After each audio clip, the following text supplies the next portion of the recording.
काय विषयाची मांडा? आम्ही सर्व तुळजापूरच्या महिला असून आम्ही सर्व महिलांची एकच मागणी आहे की यात्रा मैदान व्हावं आणि ते अगदी मंदिरापासून एकदम जवळ असावं, जेणेकरून जे लांबून भाविक दर्शनासाठी येतात त्यांना कुठलीही अडचण येऊ नये आणि त्यांची सोय व्हावी जवळ, म्हणून यात्रा मैदान व्हावं अशी आमची सर्वांची मागणी आहे. तरी 1998ला प्राधिकरणादरम्यान गट क्रमांक 138/1 या जागेवर प्राधिकरणादरम्यान भूसंपादित झालेले असून सुद्धा तेथे अद्याप ही यात्रा मैदान झालेले नाही.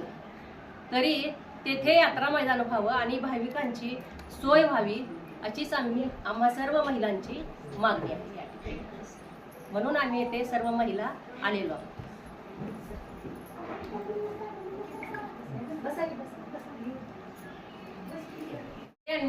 तरी आम्ही आपले धाराशिव जिल्ह्याचे पालकमंत्री सरनाईक साहेबांची भेट घेऊन त्यांनाही आम्ही सर्व महिलांनी निवेदन दिलेलं आहे. तसेच जिल्हाधिकारी कार्यालय येथे जाऊनही आम्ही निवेदन दिलेलं आहे. तरी आम्हाला आता आशा वाटते की हे काम लवकरात लवकर पूर्ण होईल अशी आम्हा सर्व महिलांना आशा वाटते. उपोषणाचा इशारा दिला होता. हो, आता इथून जर काहीही हालचाल जर झाली नाही तर आम्ही पुढे उपोषण करणार आहोत सर्व महिला. यात्रा मैदानासाठी अडथळा नेमका कोणाचा आहे आणि तुम्ही काय निवेदन दिले, मागणी तुमची नेमकी कशासाठी आहे, अडथळा कोणाचा आहे? अडथळा इथे तसा कुणाचाही नाही, वैयक्तिक अडथळा इथे कुणाचाही नाही. हे कसं, हा जो भूभाग आहे 138/1 हा जो भूभाग आहे तो प्राधिकरणात म्हणजे ही जी जागा आहे ती मंजूर झालेली असून सुद्धा तेथे यात्रा मैदान झालेलं नाही. मग का झालं नाही? मग तेथे व्हावं हीच आमची मागणी आहे. यासाठीच आम्ही निवेदन दिलेलं आहे की यात्रा मैदान ह्या जागेवर व्हावं, यासाठी आम्ही निवेदन दिलेलं आहे. सध्या ती मैदान कुणाच्या ताब्यात आहे? ते यात्रा मैदान मूळ मालकांच्या ताब्यात आहे. तुमचा उद्यापासूनचा काय निर्णय आहे? आता आम्ही उद्यापासून उपोषण करणार कुठे? तहसील कार्यालय. किती महिला बसणार आहेत? जवळजवळ 40 ते 50 महिला असतील तिथे उपोषणाला. त्याचं भूसंपादन झालंय म्हणताय तुम्ही, भूसंपादनाचे पैसे त्या मूळ मालकाला दिले गेलेत का, किंवा ते देऊनही ती जागा यात्रा मैदानासाठी दिली गेली, नेमकं काय आहे त्याच्यामध्ये?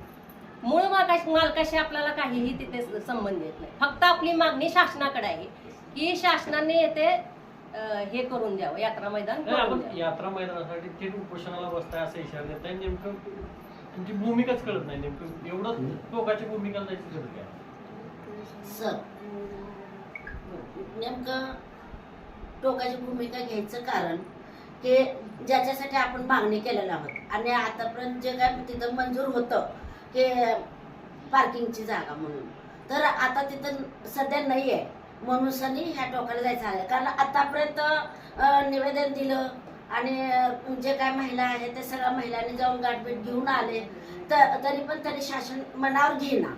तर ह्यासाठी हा आम्ही पाऊल उचलायला लागलो की नाही जर झालं, आम्ही आज तुम्हाला पत्रकारांना आम्ही निवेदन देताना आज हे आम्ही वाट बघतोय आणि उद्याच्याला जर आम्हाला जर नाही कळालं की हे नाही म्हणून तर आम्ही तो पाऊल उचलणार आहोत.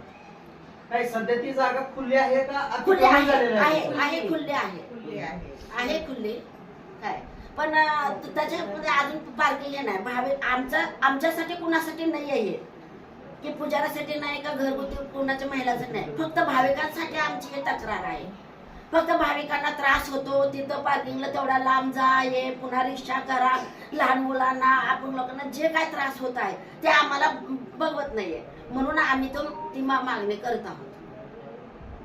तर हे निवेदन आमचं मनावर घेऊन आणि लवकरात लवकर आम्हाला याचा निर्णय घ्यावा ही नम्र विनंती शासनाला. हां बोल. हे 1998ला माननीय कैलासवासी लोकप्रिय आमदार माणिकराव दादा कपले यांनी हे आरक्षण यात्रा मैदानासाठी आरक्षित जागा केलेली होती.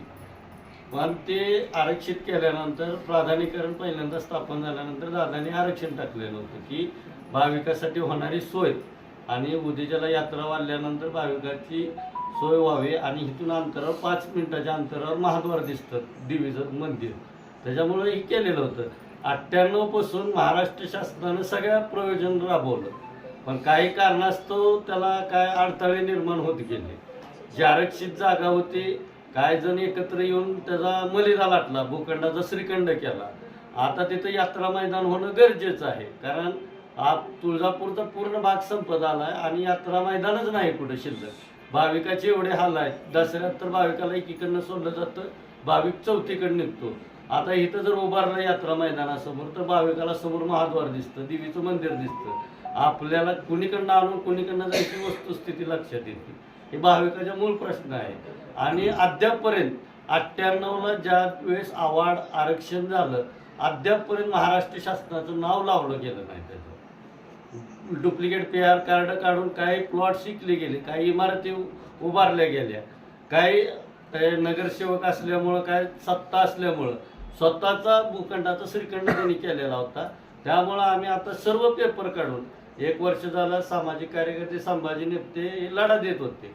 मध्यंतरी ऑक्टोबरमध्ये आम्ही कलेक्टर साहेबांची गाठ घेतली. गाठ घेतल्यानंतर कलेक्टर साहेबांनी संजय कुमार ढवळे यांच्याकडे ती फाईल वर्ग केली. वर्ग केल्यानंतर ढवळे साहेबांनी ती समिती नेमली. त्याच्यावर तहसीलदार अध्यक्ष आहेत, पोलीस निरीक्षक सदस्य आहेत, शिवसाहेब सदस्य आहेत, मंडलाधिकारी सदस्य आहेत आणि तलाठी सदस्य आहेत. सर्व मग मध्ये निवडणुकीच्या आचारसंहितेमुळे हा विषय थांबला होता. मग आचारसंहिता झाल्यानंतर, विधानसभा झाल्यानंतर मी संभाजी नेपते ढवळे साहेबाकडे गेलो. ढवळे साहेबांना प्रॉपरच विषय माहिती नव्हता की यात्रा मैदान मूळ काय.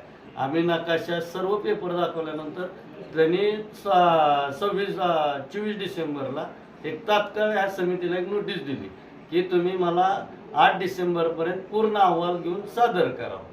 पण काय कारणास्तव आता शिफारस कोणी केली निलंबन करायची तुम्ही बघितलेलंच आहे. कारण यात्रा मैदान त्यांच्या जवळच्याच माणसानं सगळा भूखंडाचा श्रीखंड केलेला आहे, त्याच्यामुळे त्यांचं निलंबन झालं. निलंबन झाल्यानंतर हा पेंडिंग विषय पडत गेला. मग आम्ही 13 तारखेला संभाजी नेपतेंनी उपोषणाचं निवेदन दिलं.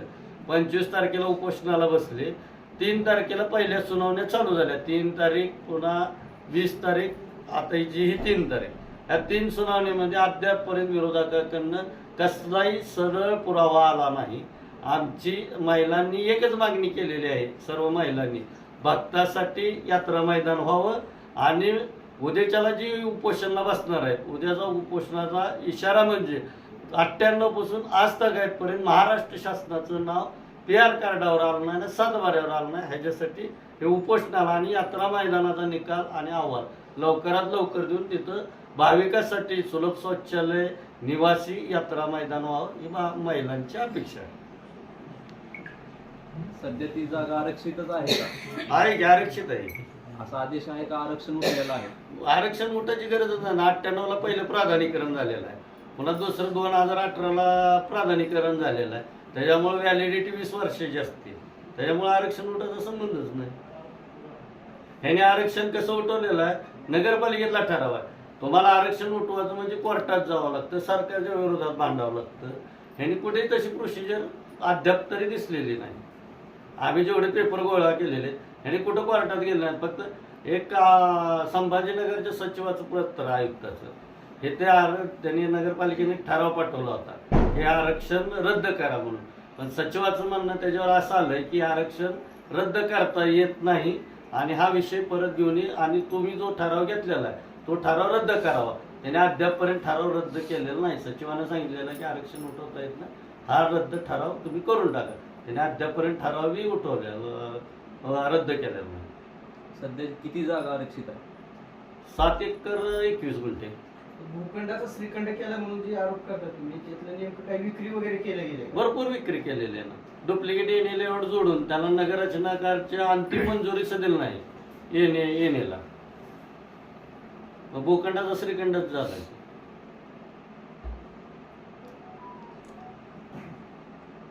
तुळजाभवानी देवस्थान हे एक 3.5 शक्तिपीठापैकी शक्तिपीठ आहे. मग इथं सगळ्या सोय पाहिजेत.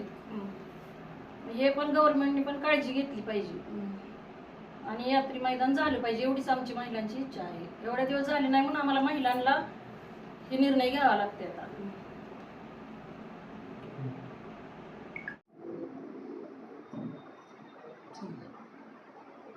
शासनाकडे निवेदन देऊन सुद्धा अद्यापही कुणी त्याची दखल घेतलेली नाही. त्यामुळे तेथे यात्रा मैदान व्हावं म्हणून आम्ही सर्व महिला उद्यापासून तिथं आमरण उपोषणाला बसणार आहोत. बहुसंख्येने बसणार आहोत आम्ही सर्व महिला. आणि तिथे भूसंपादन झालं पाहिजे आणि यात्रा मैदान हे झालंच पाहिजे. आणि तिथे शासनाचं नावही लागलं गेलं पाहिजे. महाराष्ट्र शासन हे नाव लागलं पाहिजे.